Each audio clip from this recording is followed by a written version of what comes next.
যখন জুমার দিন আসে, এই জুমার দিনে যদি কোনো ব্যক্তি সকাল সকাল গোসল করে, আর্লি মর্নিং গোসল করে, গোসল করার পরে তার উত্তম পোশাকটা পরিধান করে, আর গোসলটা করে ফরজ গোসলের মতো, আতর সুগন্ধি খুশবু তার সামর্থ্য অনুযায়ী ব্যবহার করে, এরপরে পায়ে হেঁটে হেঁটে মসজিদে আসে, বাহনে চড়ে নয়, পায়ে হেঁটে হেঁটে।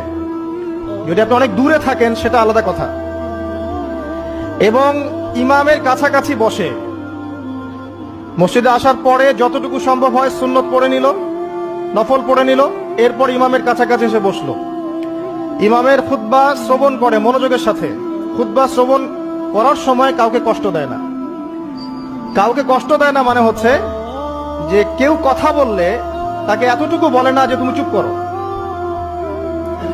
কোনো কষ্ট দেয় না। ইমামের খুতবা শ্রবণ করে, নামাজ পড়ে ইমামের